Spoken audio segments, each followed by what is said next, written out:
Hey guys, and welcome back to this channel. In this video I'll be showing you guys how you can basically change the sticker color.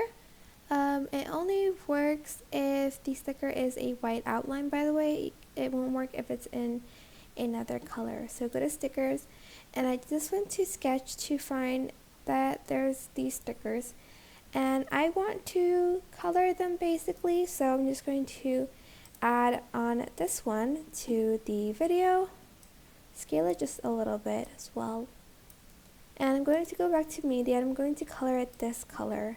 So I'm just going to put it on top of the sticker actually. Make sure it covers everything. Go to blend mode and choose the linear burn, and as you can see it changes the color. Select both and right click create compound clip to kind of group them in a way that they won't move around a lot. And you can do this to, again, every sticker as long as it is in a white outline. For instance, like this one, I want to change it into, a green color. I'm just going to add it, move it to the right,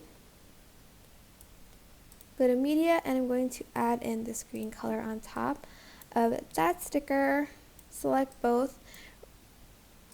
Actually go here first and then go to blend mode and then linear burn and then select both, and then I'll just choose the create compound clip once again.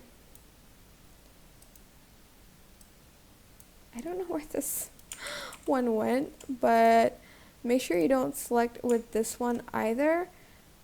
I think it got a little bit caught with the other one, so make sure you do it side by side instead of on top of each other.